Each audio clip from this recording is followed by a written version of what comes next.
Before this video begins, I'd like to give a huge thanks to my channel members, who you can see on screen now. Become a member by hitting the join button and get your name here among other awards today. Hello there and welcome back to some more Silly Car Showdown. Today we are taking a look at the Hot Wheels Twin Mill. This car was requested by Thunder, and unlike in Forza Motorsport 7, I don't actually mind driving this car too much because I don't use cockpit camera in this game, so I might actually be able to see where I'm going. The Twin Mill is a stupid contraption. I believe it originates somewhere in the 60s. It's sort of, I guess if you ask most people, sort of what the sort of flagship Hot Wheels car is, they would say Twin Mill. I believe they built a few of these in real life. It probably has some form of Chevrolet V8 motors, two of them with giant superchargers on them. What I do know is it does make a lot of power stock, and what I do know is we can make even more power with it, but we'll get to that later. As per the rules of this series, we cannot drivetrain swap this vehicle, and also it can have no Forza Aero, so no giant snow scoop or stupid rear wing for us, which is a bit of a shame, I think you'll agree. We can, however, stick race tyres on it, which is very nice. 265s on front, which aren't massively big, but 385s on the rear. Those are some pretty darn sizable tyres, so I am very happy with that. Apparently we have no options when it comes to gearbox or brakes or suspension. Oops. We do get a roll cage though, which we are definitely going to want, and weight reduction. This thing is heavy. I believe it's about £4,500 stock, so it definitely needs that. You can sort of see the power building here, can't you?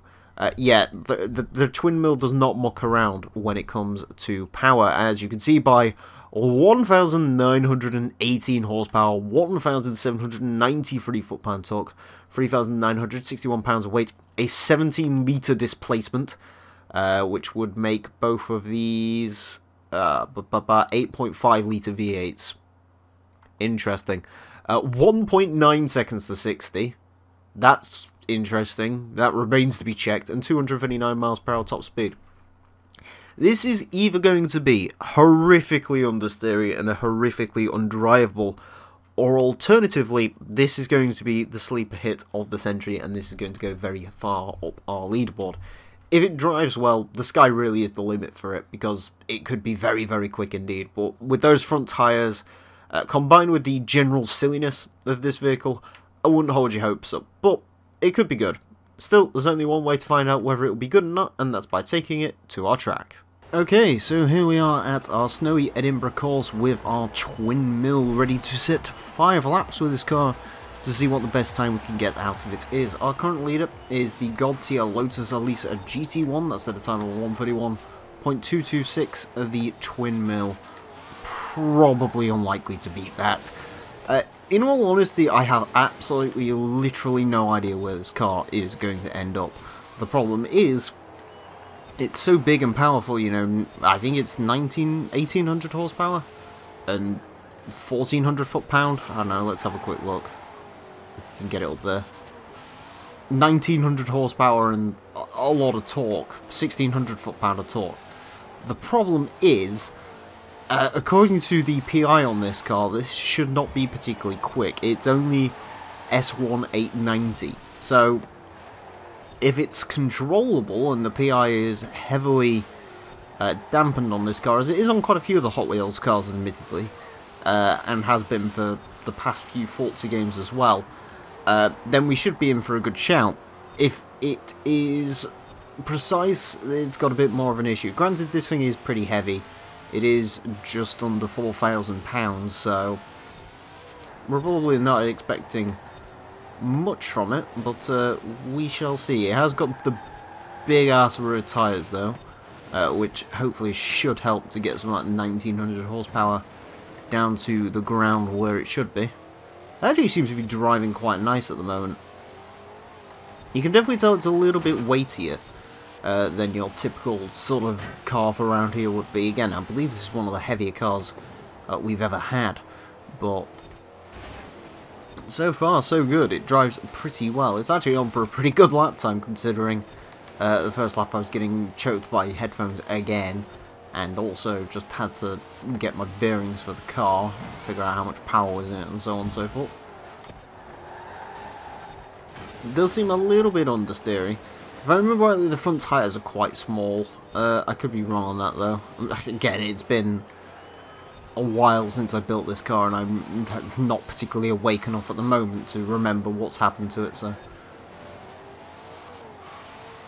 So far though, it feels alright. It feels actually pretty darn strong for an S1 class car. You know, 890s actually, it's not, for this, I'd say that's probably about average PI. Usually we get a lot of cars that sit in that sort of S1 875 band, so this is slightly above that in terms of its PI number. A little bit of issue getting throttle down, but once you do, this thing does start flying. Not maybe quite as quick as you'd think it would be. You know, perhaps looking on the surfaces, 1900 horsepower, I'd expect it to be one of the all-time quickest cars down there, which it just isn't. You know, compared to something like the Elise GT1 or the Double Down or something like that. You know, this and the Double Down, in terms of performance figures, aren't actually that far off each other. Granted, the Double Down is a lot lighter and all-wheel drive, and I believe has bigger tyres as well, but yeah, this isn't quite as quick as maybe you'd expect it to be, but perhaps that's a blessing in disguise. But yeah, it actually doesn't drive all that crazily, actually, to be honest with you. It drives pretty darn normal. Well, about as normal. Ooh, this is going to be quite quick, actually. A 145, a 475. That is up more towards the Regalia, or Regalia, or however you're supposed to say it. Granted, that was an S187, or yeah, that was an 875 S1 class car. Well, I think that's our quickest S1 class car ever, so to be up there, especially not being all-wheel drive, is quite an achievement. Granted, I would much rather drive the Regalia over this. The Regalia was a lovely, lovely car to drive. This, I mean, it's actually not bad, to be fair. Again, in terms of putting the power down, it's not too bad. It does feel a little bit wobbly on the old suspension. I believe this thing is running whatever it came with standard, so it'll be some form of race suspension, but not quite. Bins. Yeah, it does. It seems alright. Gearbox is pretty good for this type of vehicle. You sort of want something with a bit longer of a ratio when it comes to something with this much power. Yeah, actually, to be honest with you, I'm not sure. I believe it's 6-speed. So the gearbox actually probably tops out somewhere around 200-ish. I can't for the life of me remember the figures, so I could be horribly wrong on that, but I think I'm right. Yeah, it feels alright though, certainly. Feels pretty darn nice. We're not going to get stopped. We are not going to get stopped for that. The one advantage of having a heavy car, if you realise you're going to outbrake yourself, chances are your braking zone was about your braking zone was about 100 metres down the road from when your brain initially thought, oh, I'm going to outbrake myself into here. So there's not really much you can do. Don't smash into the concrete post, or that shop front. I mean, the shop front isn't too bad, but the concrete post will kill a run straight away. Yeah, it's not bad. I will certainly give it that. Again, the one thing that sort of surprises me is just how sane it is. You know, you'd expect something like this to be a complete nutter to drive. And granted, if you go into interior overview, you can't see a single bleeding thing. But other than that, it's actually alright. I think I drove this stock around Top Gear laps, and I didn't like it. I will be honest, it drives pretty awfully stock. But in Horizon, with these giant race tyres, it certainly does improve things quite a bit. Not as much as I'm sure things would be improved if there was a wing on the back of it, or a giant snow sled on the front of it, but still, nevertheless, it's not bad. I don't think this lap's going to be any quicker than the previous one. I think it's going to be all to play for in that final lap. That being said, I did manage to bollocks it up myself there, so congratulations to me, as always, and my ability to be so smart. Yeah, as long as you've got sort of a relatively easy trigger finger through the first few gears, you know, I've got to be honest, it does drive more like it's got 900 horsepower than 1900 horsepower. I guess that's just testament to what a car can be like when it's got weight and some really good tyres on it.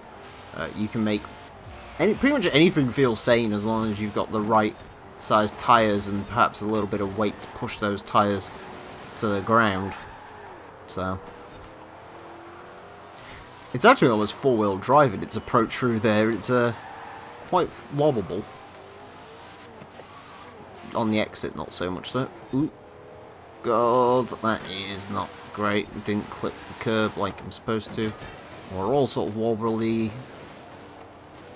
Yeah, this is not going to be a quicker lap either by looks. Yeah, it is. We're down. The first section sort of started really well and then it kind of dissolved into mediocrity. So I think that's pretty much the twin. Yeah, that's definitely the twin mill done with its run. But still, I mean, a 145, 475, very good time for this vehicle. I'm not sure if you could really push much more out of it, to be honest with you, either. Given a perfect run, maybe it could get into the 144s, but to be fair, the Regalia 145-1, it isn't as good as the Regalia, just in terms of a handling car and so on and so forth. I did much prefer my precious Regalia, but it's, again, certainly a lot more doable than you'd perhaps think, given the immense statistics of this thing. It does surprisingly well. Yeah, I mean, I couldn't be impressed, because like I said, I was sort of expecting this car to sort of be a bit of a dud, if I'm being honest, in terms of its lap time, but it's surprised it's done pretty darn well, all things considered. And there we go, across the line for the final time in the twin mill. Well, final time for you, I've got to cross it again to get some prize money out of this, because naturally I need money in this game. Yeah, pretty good. Handles better than you'd expect, deals with its power better than you'd expect. It is just not got the makings of being a quick car though, you know? I mean, lots of power and lots of weight can only get you so far. You need sort of handling to back it up, and you know, it's the fun thing. Grip in this car is good. Actual handling is pretty poor because of the amount of weight it's got, so it's something to bear in mind. And again, I think this thing's got a really wonky, it's not quite Bone Shaker levels of stupidity where like the Bone Shaker's 205s on the front and like 425s on the rear, but I think this still has a little bit of ridiculousness going on with it. Anyways, a 145 475 will actually put it in a pretty interesting place. It goes exactly into 25th place. It is 2,000th of a second off of the BMW Z4 V10. Not too far off the Quartz Regalia, as we've said. Slightly quicker than the RS2 Avant, the Nissan Silvia muscle car, the Superb Super Impreza. Yeah, I mean, that is a good time for an S1 class car, no matter which way you look at it. You know, the Silvia and the Impreza are sort of some of the most impressive S1 class cars, and they're around the same PI as this. So yeah, overall, a pretty good time, it has to be said, for the twin mill. I'd find it hard to recommend it, granted, but yeah, I mean, certainly it is doable. I think a track like this, which has a lot of straight line speed sections, does benefit a car like this quite a bit, though. Anyways, if you'd like to request a car, thank you all very much for watching. As always, if you'd like to request cars for the series, there's plenty of ways you can do it. You've heard this outro enough, you can figure it out yourselves from this point onwards. But no, comment, Discord, and Twitter if you want. With that all being said and done, thank you all very much for watching, and until next time, farewell.